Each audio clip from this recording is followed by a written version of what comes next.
Willie D Live. To the single mothers pulling double shifts, the grandmothers who stepped in when the fathers couldn't, and the sisters who became second mothers, you are the real MVPs.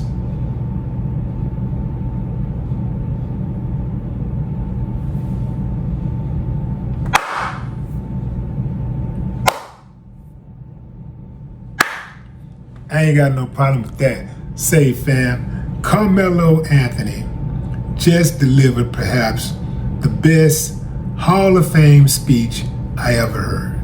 I mean, he nailed it. He nailed it. He nailed it.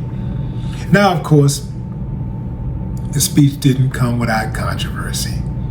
There's always going to be somebody left out.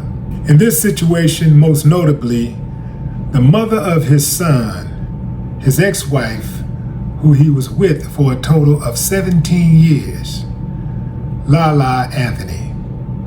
Yeah, a lot of people didn't like the fact that he left her out of his speech, at least by name. He did not call her by name. He talked about the many women in his life. He stressed resilience, growing up without guarantees, facing doubt, critics, obstacles, yet choosing to keep going.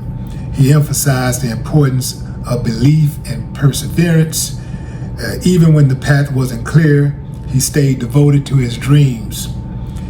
He talked about family and community mattered deeply. He gave heartfelt thanks to his mother, father, siblings, and the neighborhoods, Brooklyn, Baltimore, that shaped him. Legacy isn't just about championships, Melo said. He argued it's about consistency, showing up, passion, love for the game, and refusing to quit. He talked about family and community mattered deeply. He gave heartfelt thanks to his mother, his deceased father, his siblings, and the Brooklyn and Baltimore neighborhoods that shaped him. He said that legacy isn't just about championships. He argued it's about consistency, showing up, passion, love for the game, and refusing to quit. His speech was also about lifting others up, the dreamers, the doubted, people who were told no. He saw his induction as belonging not just to him, but to many. He acknowledged that he didn't win an NBA championship and that some would always define him by that, but he built a different kind of greatness. Melo ended with a message of hope and new beginnings. Even entering the Hall of Fame is not the end for him, just getting started, he said. Some of his memorable quotes included, "Tonight, I don't just step into the Hall of Fame, I carry with me the echoes of every voice that ever told me I couldn't." Another quote, "We didn't have much, but we had a dream. Melo, stay in your lane. Well, I had to build a new road." To my mother, Mary Anthony, "You taught me that love is action, that sacrifice is quiet, that faith is louder than fear." Another quote, "I know what I gave to this game, and I know what the game gave back. Legacy isn't always made in championships. Sometimes it's made in consistency and the refusal to quit and showing up over and over again when no one's clapping." Woo! He said, "You are the quiet whisper inside that says, I know there is more for me in this life. Hold on to that voice. It will be tested." He talked about struggle doesn't mean surrender. And he said, "To the game of basketball, you were my way out. But more than that, you were my way in. You let me tell my story without words." Whoo, man. Let's go back to Lala. A lot of people are upset that Carmelo did not mention her name. From what I understand, they're beefing. They're like beefing. So if they're beefing, why would he say her name? Yeah, she gave him a child, yes. But what if she's out there bad-mouthing him? We don't know what's going on behind the scenes. What if she told him, don't say my name? Don't be saying nothing about me in the speech. What if his main woman that he got right now said, hey, you better not say her name? We don't know. I don't know why. Carmelo seemed like a good dude. He seemed like a good dude, so I don't know why he wouldn't say her name. I guess I'm built different, you know, like if it was me, you know, but that's just the way I am, you know, when it comes to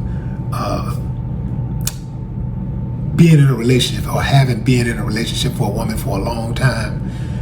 I'm cool with all my exes. Like, I'm saying all like I got a lot. I ain't got a lot, but you know, the ones I've had real relationships with, you know, lengthy. I'm talking about we put in a few years, you know, at least a few years.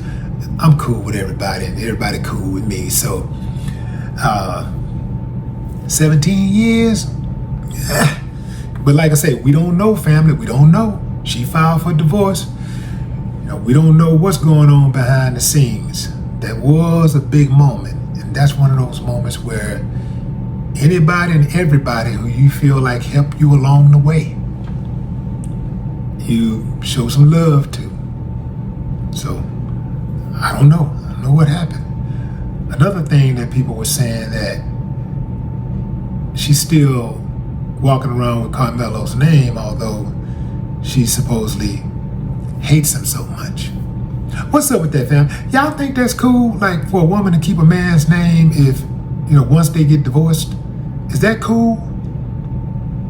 Some women say, shit, I earned that name, man. All that work I put in, man, dealing with you. People don't know what's going on behind the scenes, man. I put up with a lot.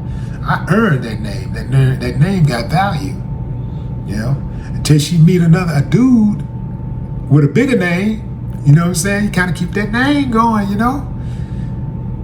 Yeah, that seems like, you know, how it goes. You know, keep the name, man. You know, if you put, some women feel like they put in the work to hold on to that name, you know?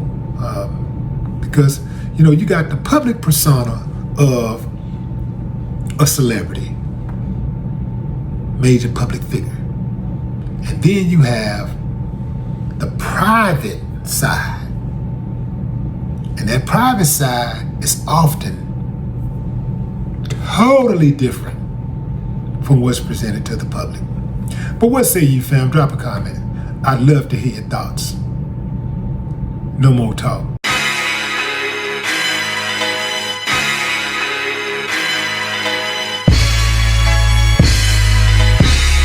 Where do we go from here? Where do we go from here? How did we get this way? How do we get this way? How do we go back to yesterday? Yesterday. Where do we go from here? Where do we go now? How did we get this way? How do we get this way? How do we go back to yesterday? We looking forward but walking backwards. We both wanna win, but we both inaccurate. Two sides, but no one wants to be.